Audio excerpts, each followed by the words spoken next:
வணக்கம். இலங்கை செய்திகளுடன் நான் நிரோஷன். விரிவான செய்திகளுக்கு முன் தலைப்புச் செய்திகள். கலாச்சார பாரம்பரியங்களை பாதுகாப்பதில் அரசாங்கம் முழுமையாக அர்ப்பணிப்புடன் செயல்படுவதாக பிரதமர் சுட்டிக்காட்டு. நாட்டின் பொருளாதார வீழ்ச்சிக்கு பங்களித்த சீனா இப்போது யாழ் பல்கலைக்கழக மாணவர்களுக்கு பொருளாதார முன்னேற்றம் தொடர்பாக கருத்து வெளியிடுவது குறித்து விசனம். சமல் ராஜபக்ச எந்த ஒரு தகுதியும் இல்லாத அரசியல் ஆதரவாளர்களுக்கு ஏக்கர் கணக்கில் மகாவலி நிலையங்களை வழங்கியதாக ஐக்கிய மக்கள் சக்தி குற்றச்சாட்டு. காணி அபகரிப்பு தொடர்பாக வெளியிடப்பட்ட வர்த்தமானி ரத்து செய்ய வேண்டும். கஜேந்திரகுமார் பொன்னம்பலம் தென்னாப்பிரிக்க தூதுவரிடம் கோரிக்கை. தொடர்வது விரிவான செய்திகள். சமய மற்றும் கலாச்சார பாரம்பரியங்களை பாதுகாப்பதில் அரசாங்கம் முழுமையாக அர்ப்பணிப்புடன் செயல்படுவதாக பிரதமர் கலாநிதி ஹரணி அமரசூரிய தெரிவித்துள்ளார். புத்த ஸ்ராவக நிலையத்தின் ஏற்பாட்டில் சங்கைக்குரிய குருவீடு தம்மானந்த தேரரின் எண்ணுக்கருவின் அடிப்படையில் 60 பல்கலைக்கழக பிக்குகள் திரிபிடகத்தின் இலத்திரனியல் பதிப்புகள் அடங்கிய டேப்லெட் கணனிகள் மற்றும் புத்தக நூல்கள் வழங்கும் நிகழ்வு புதன்கிழமை அலரி மாளிகையில் நடைபெற்றிருந்தது. இந்த நிகழ்வில் உரையாற்றிய பிரதமர் கூறிய போது, இன்றைய தொழில்நுட்ப உலகில் தர்மத்தை பாதுகாத்து பரப்புவதற்கான முயற்சிகள் நேர்மையான வழி திரிபிடகம் பௌத்த நாகரிகத்தின் ஆன்மீக அடித்தளமாகும். இளைஞர் பிக்குகள் இதனை எளிதாக அணுகும் வாய்ப்பு பெற்றுள்ளனர். இதேவேளை புத்த ஸ்ராவக நிலையம் போன்ற அமைப்புகள் பிக்குகளுக்கான பராமரிப்பு மற்றும் ஆன்மீக சேவைகளில் முன்னின்று செயற்படுவதால் அவற்றை அரசாங்கம் ஆதரிப்பதாகவும் தெரிவித்தார். இந்த நிகழ்வில் மலேசியா, தாய்லாந்து, இலங்கை உள்ளிட்ட நாடுகளைச் சேர்ந்த மகா சங்கத்தினர் மற்றும் பக்தர்கள் பலரும் கலந்து கொண்டனர். நாடாளுமன்ற சாதாரண ஊழியர்களின் மாதாந்த உணவு கட்டணத்தை 3 மடங்கு அதிகரிக்க நாடாளுமன்ற சபைக்குழு தீர்மானித்துள்ளது. இதற்கமைய இதுவரை மாதம் 1000 ரூபாவாக இருந்த உணவு கட்டணம் இனிமேல் 3600 ரூபாவாக அதிகரிக்கப்பட உள்ளது. அதேபோன்று நாடாளுமன்ற நிர்வாக அதிகாரிகளுக்கான கட்டணமும் 1500 ரூபாவிலிருந்து 4000 உயர்த்தப்பட்டுள்ளது. ஊழியர்கள் முன்வைத்த கோரிக்கை அடிப்படையில் இந்த மாற்றம் செய்யப்பட்டது என பாராளுமன்ற அதிகாரிகள் தெரிவித்தனர். மேலும் இத்தகைய கட்டண மதிப்பீடு 3 ஆண்டுகளுக்கு ஒருமுறை மேற்கொள்ளப்படும் என்பதும் நடைமுறை. இதற்கிடையே நாடாளுமன்ற உறுப்பினர்களுக்கான தினசரி உணவு கட்டணமும் சமீபத்தில் 2000 ரூபாவாக உயர்த்தப்பட்டுள்ளது.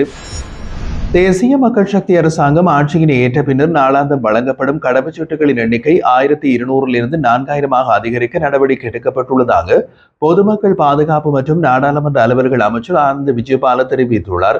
அவர் மேலும் கூறுகையில், கடந்த பிப்ரவரி 18ஆம் தேதி முதல் குடிவரவு மற்றும் குடியகழ்வு திணைக்களத்தில் 24 மணி நேர சேவை அமல்படுத்தப்பட்டுள்ளதாகவும் விமான பயணிகளுக்கான ஒருநாள் கடவுச்சீட்டு வழங்கும் சேவை செயல்படுத்தப்பட்டுள்ளதாகவும் தெரிவித்தார். ஐக்கிய மக்கள் சக்தியின் கம்பஹா மாவட்ட நாடாளுமன்ற உறுப்பினர் ஹர்சன ராஜகருணா எழுப்பிய கேள்விக்கு பதிலளிக்கும் போது அமைச்சர் இந்த தகவல்களை வெளியிட்டுள்ளார். அவசர தேவைக்கேற்ப ஒருநாள் சேவையின் மூலம் கடவுச்சீட்டை பெற்றுக் கொள்ளலாம் என்றும் தற்போது தினசரி சுமார் 3000 புதிய விண்ணப்பங்கள் கிடைக்கின்றன என்றும் அமைச்சர் கூறினார். மேலும் தற்போது 3,56,714 புதிய கடவுச்சீட்டு விண்ணப்பங்கள் உள்ளதாகவும் கடந்த அரசாங்கத்தின் போது ஏற்பட்ட விநியோக தாமதத்தால் 3,49,483 விண்ணப்பங்கள் கிடைத்ததிலும் அதில் 3,03,483 கடவுச்சீட்டுகள் விநியோகிக்கப்பட்டுள்ளதாகவும் அவர் குறிப்பிட்டுள்ளார். 2025ஆம் ஆண்டு உள்ளூராட்சி தேர்தலில் தனிநபர் வேட்பாளர்கள் பெற்ற வாக்குகளின் சதவீதத்தின் அடிப்படையில் மட்டுமே உள்ளூராட்சி அமைப்புகளுக்கான பிரதிநிதிகள் நியமிக்கப்படுவார்கள் என்று ஐக்கிய தேசிய கட்சி தீர்மானித்துள்ளது. நாடு முழுவதும் 381 இடங்களை வென்றுள்ள இந்த கட்சி பெரும்பாலான இடங்களில் விகிதாசார பிரதிநிதித்துவ முறையின் கீழ் போனஸ் இடங்களை பெற்றுக் கொண்டுள்ளது. இதனை அடுத்து இவற்றுக்கு யாரை நியமிப்பது என்பது குறித்து கட்சிக்கு அதிகாரம் உள்ளது.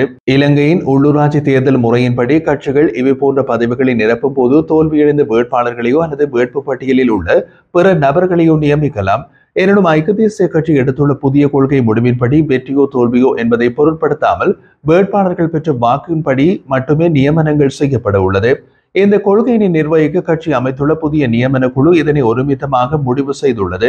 மேலும் எந்த ஒரு விதிவிலக்குமின்றி இந்த கொள்கை கடைபிடிக்கப்பட வேண்டும் எனவும் கட்சி தலைவர் மற்றும் முன்னாள் ஜனாதிபதி ரணில் விக்ரமசிங்கவால் இது அங்கீகரிக்கப்பட்டுள்ளது.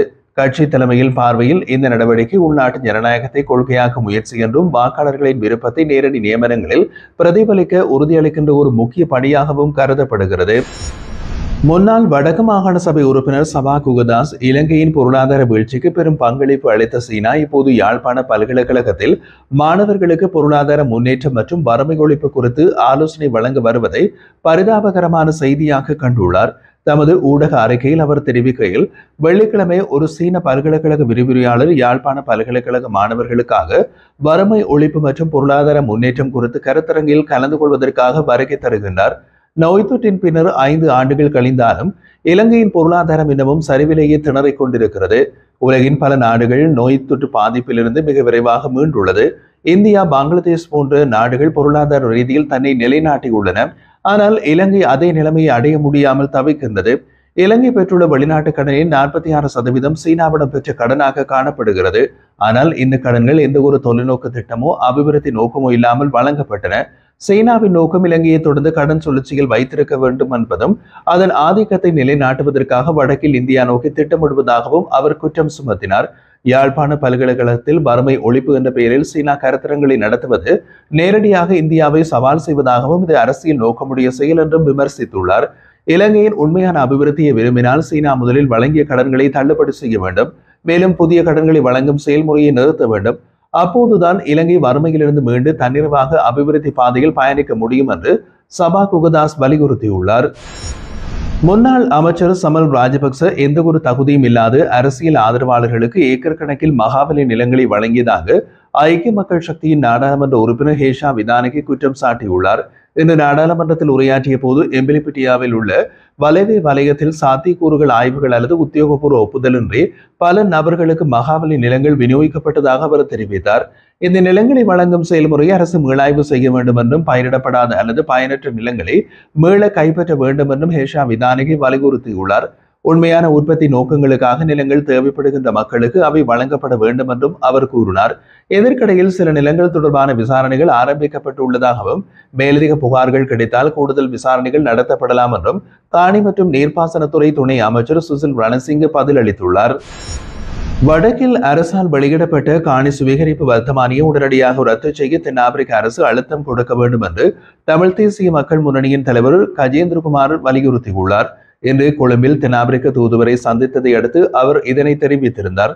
சந்திப்பில் வடமாகாணத்தில் 6000 ஏக்கர் காணிகளை அரச காணியாக மாற்றும் முயற்சிக்காக எதிர்ப்பு, குருந்தூர் மலை விவசாய நிலங்களில் நடைமுறைப்படுத்தப்படும் அநீதிகள் மற்றும் விவசாயிகளின் கைது, தையிட்டியில் உள்ள சட்டவிரோத விகாரை அகற்றுதல் மற்றும் காணிகளை உரிமையாளர்களிடம் திருப்பி வழங்குதல் என்ற 3 அம்சங்கள் குறித்து பேசப்பட்டதாக கூறினார். இவை தமிழருக்கு எதிரான நில அபகரிப்பு முயற்சிகளாக இருக்கின்றன என்றும் அவற்றை தடுக்க சர்வதேசம் அழுத்தம் தேவைப்படுவதாகவும் அவர் வலியுறுத்தியுள்ளார். தனியார் துறை அபிவிருத்தி மூலம் இளைஞர் யுவதிகளுக்கான வேலைவாய்ப்புகளை உருவாக்க நடவடிக்கை எடுக்க வேண்டும் என யாழ் மாவட்ட அரசாங்க அதிபர் மருதலிங்கம் பிரதீபன் உலக வங்கி குழுவிடம் கோரிக்கை விடுத்துள்ளார். புதன்கிழமை நடைபெற்றிருந்த சந்திப்பின் போது விவசாயம், மீன்பிடி, கைத்தொழில் மற்றும் சுற்றுலா உள்ளிட்ட துறைகளின் அபிவிருத்தி தேவைகள், ஏற்றுமதி சந்தை வாய்ப்புகள் மற்றும் பெண்கள் தலைமையிலான குடும்பங்களுக்கான வாழ்வாதார மேம்பாட்டு திட்டங்கள் குறித்து அவர் விளக்கியுள்ளார்.